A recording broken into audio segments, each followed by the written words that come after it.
रामायण में 7 कांड है। रामायण वाल्मीकि द्वारा लिखी गई हिंदू रघुवंश राजा राम के चरित्र संघर्ष की जीवन गाथा है।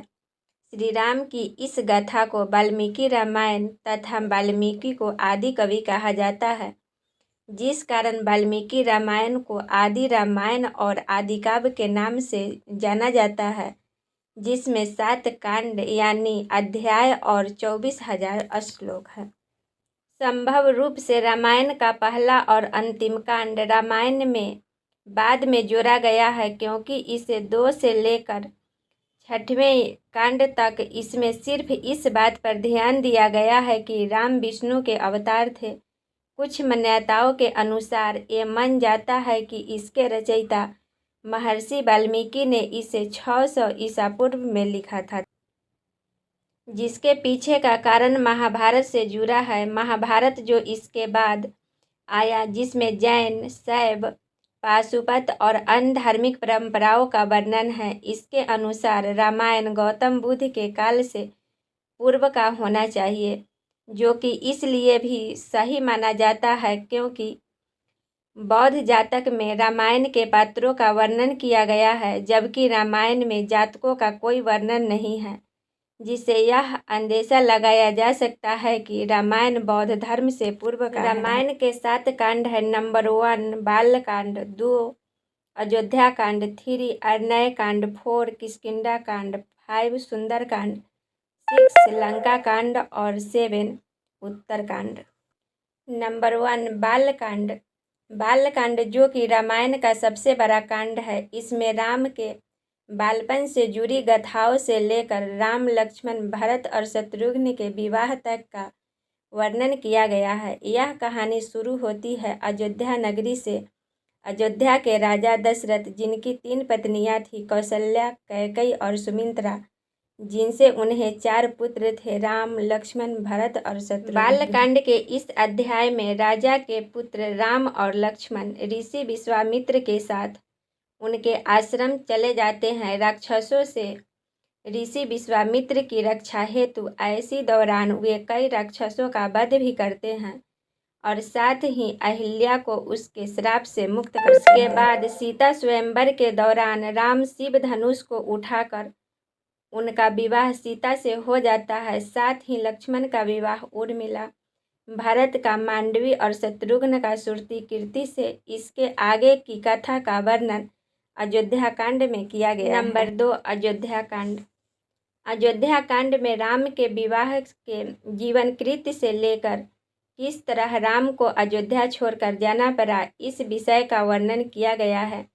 इस अध्याय में रानी कैकेयी की दासी मंथरा द्वारा उन्हें भड़काया जाता है, जिसके बाद कैकेयी राम के राज्याभिषेक पर रोक लगाकर राजा दशरथ से वरदान के रूप में राम के लिए 14 वर्षों का वनवास मांगती है, जिसके बाद राम, सीता और लक्ष्मण के साथ वन चले जाते हैं और चित्रकूट में निवास करते हैं। इसके कुछ समय बाद ही दशरथ का स्वर्गवास हो जाता है। बड़े पुत्र राम के अभाव में राजा दशरथ की अंत्येष्टि क्रिया भरत द्वारा संपन्न की जाती है, जिसके बाद भरत अयोध्या राज्य की राजगद्दी को अस्वीकार कर देते हैं और राम से मिलने के लिए वन निकल राम से भेंट के बाद भरत उन्हें पिता की मृत्यु की बात बताकर उनके सामने अयोध्या लौटने का प्रस्ताव रखते हैं, परंतु राम अयोध्या लौटने से मना कर देते हैं, जिस पर भरत राम की चरण पादुका के साथ अयोध्या वापिस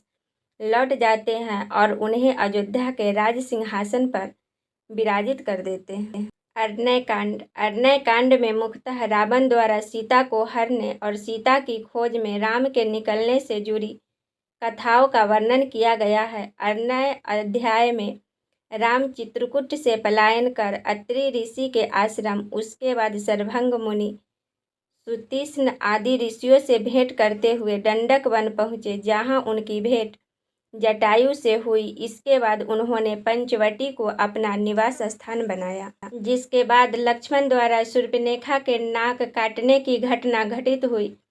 प्रतिशोध लेने के लिए शूर्पणखा ने खरदूषण की सहायता ली, लेकिन राम ने खरदूषण का संहार कर डाला, जिसके बाद शूर्पणखा रावण के पास गई और सारी बातें बताई। बदला लेने के लिए रावण ने मारीच को स्वर्णमृग बनाकर भेजा। सीता के कहने पर राम लक्ष्मण को सीता के पास छोड़कर स्वर्णमृग के पीछे चले गए। इसके बाद राम की आवाज़ बनाकर लक्ष्मण का आवाज़ करते हुए मारीच की मृत्यु हो गई, जिसे सुनकर सीता ने लक्ष्मण को राम के पास भेज दिया। अकेली सीता देख रावण ने छलपूर्वक हरण कर उसे लंका ले गया। रास्ते में जटायु द्वारा सीता को बचाने के प्रयास में जटायु घायल हो गया, जिसके बाद जटायु के बताए जाने पर सीता की तलाश में राम दक्षिण दिशा की ओर निकल पड़े। नंबर 4, किष्किंधा कांड।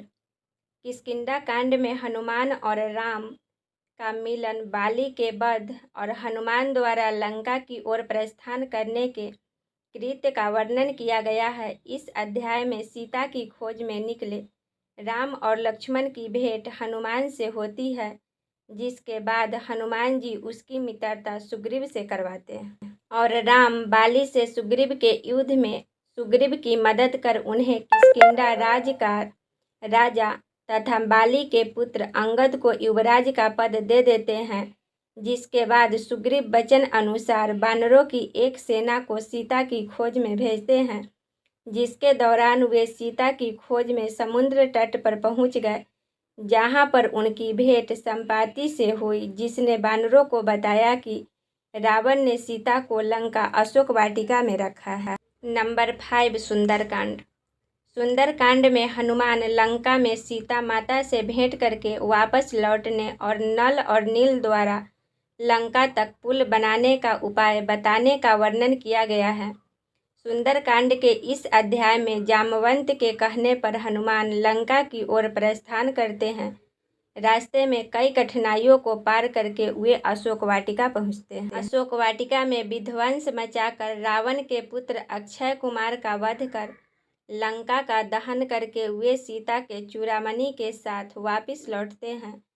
साथ भी लंका में अपमानित होने के बाद विभीषण भी राम के शरण में पहुंच जाते हैं, जिसके बाद नल और नील द्वारा लंका तक पहुंचने के लिए पुल का निर्माण किया जाता है।